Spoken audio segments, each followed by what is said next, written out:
Yo, what up? This your boy DJ 250 in the building with BraidsbyK, Walton. That's my Facebook. You don't know AKAs, no other aliases? No aliases. No street names, none of that? AKA Twin, Kiana Walton. Oh yeah, she's the good one. The other one is like a little like, nah. Who's the crazier one? You, your sister? She's more outwardly crazy. I'm more mentally. Yo, we should have kind of did a podcast on twins. We can call her. That would be dope. All right, so listen, today's podcast basically is about entrepreneurship, and this topic is hair. I'm a barber. She's a beautician. So I want to ask you a little bit about yourself and let us know what you do. Okay, I currently work at We Hair Beauty Bar on Crane Street, 857 Crane. I've been doing hair for about a year now. I'm the first person to actually take the leap of faith on themselves and work for themselves. So it's been an amazing journey. I've learned a lot from Mahogany and Shamir. That's about it. That's it? That's it. All right, so let me ask you this. What made you get into hair? I actually been doing hair since I was a kid, but I went to hair school with Shamir, and then my life took a different turn, so I was doing healthcare for a long time. So I did healthcare for about 6 or 7 years. It wasn't really for me, but it was like the easy money. I'm thinking that I'm making all this money. And then I had an event that happened where I got in a car accident, and at the time I just couldn't financially support me going back and forth paying for daycare, all this other stuff. So I'm like, you know what, I'm gonna go back to doing hair.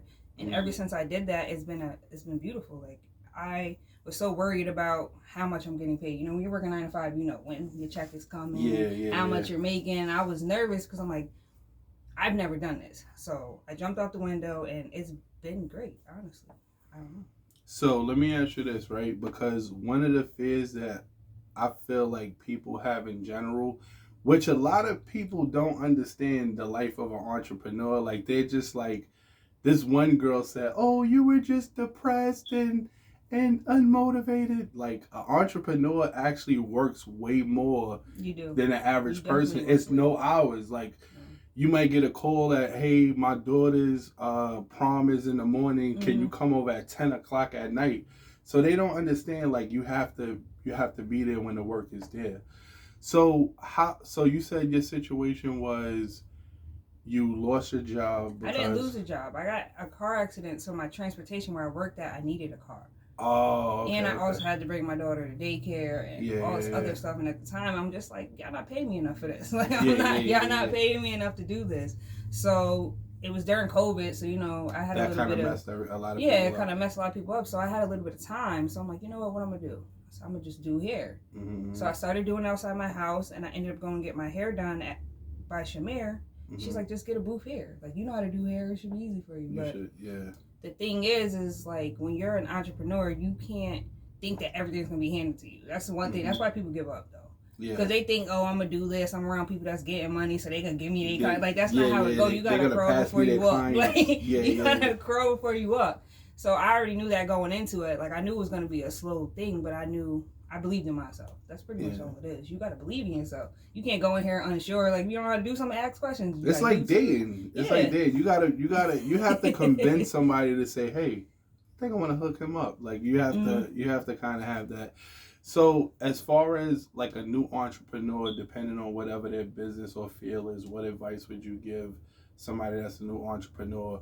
What I would say is, before you get into anything, you have to actually start building a clientele before you actually even go somewhere. Like, as far as before you work in a salon or a barber shop, you have to start cutting friends' hair. Exactly.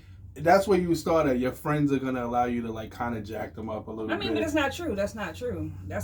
Your friends and family won't support you as quick as somebody you don't know. They don't. That's kind of true, too. They're not.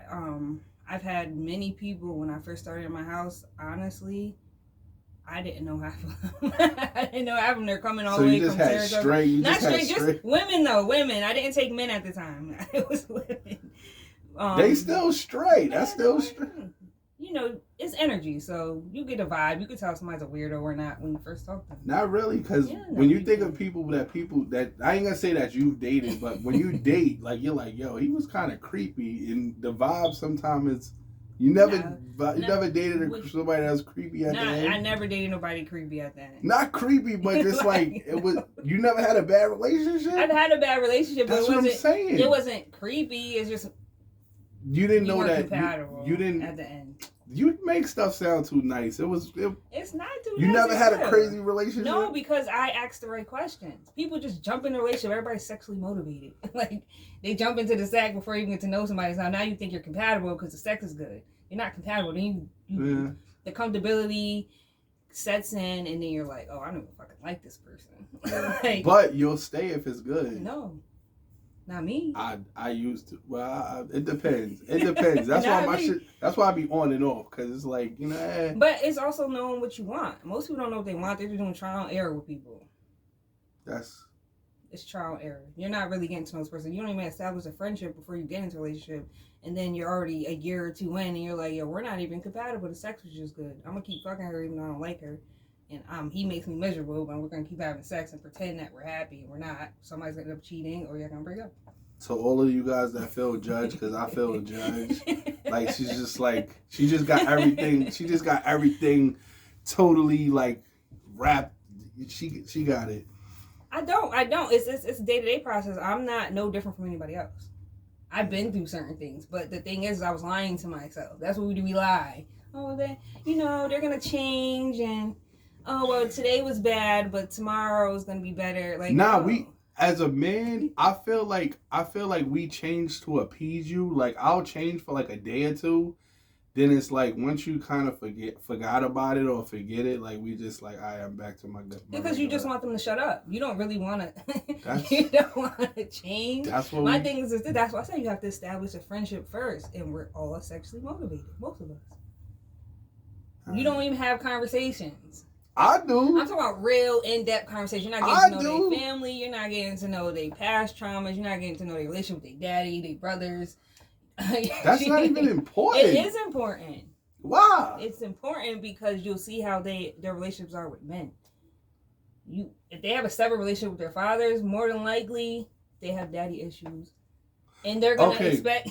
Let me ask you this. There have certain expectations. Even though we're supposed to be talking about being entrepreneurs... Why do women deal with men that... But a woman that has daddy issues, why do they deal with men based on that? Because subconsciously they're their mothers. Subconsciously, we mimic our parents. So they fall for the same idiot? It's subconscious. It's like, oh, I'm never going to do this. My mom was dating this dude. He was just a babysitter. He was no father figure. But you yearn for that daughter-father relationship. So you're looking a relationship? Yes. Intimately? Listen, it's not like, oh, I want him to be my daddy. Like, you know what I mean? It's good when they call you daddy. Like, that's cool. If they don't call me daddy, I'm like, I don't think this is going to work out. Sometimes you need that. I don't know. Some of us. But why? You ever ask yourself why you want to be called daddy in the bedroom? I don't know. It sounds cool. Just... I mean, the Spanish, hey, papi, picho me. Like, you gotta have all that extra. I get it. You gotta have all that. It's actually porn that makes most people like all that stuff, too. When you watch a lot of porn? No. I like to shoot them. It's not that bad to shoot your own movies. But anyways, we way off entrepreneur. Your last thought on being an entrepreneur. We didn't even talk about that. We're gonna probably have to change the title. But what's your last thoughts on what you would tell somebody that want to be an entrepreneur? Somebody wants to be an entrepreneur, just take a leap of faith on yourself. Get all the information that you need.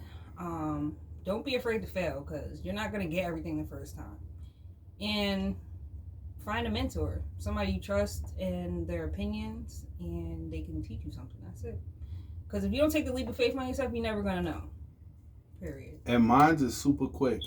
Advertise every day. Hand out business cards all day, every day. Definitely get business cards. If you think that you have a link, if you don't have a business card, you might be in a certain situation where like somebody might compliment you on your hair. You might be with somebody, you did their hair, or whatever business you have, and you don't have that business card. You're like, damn, here's my link. Yo, like, I've been handing out business cards since like 99.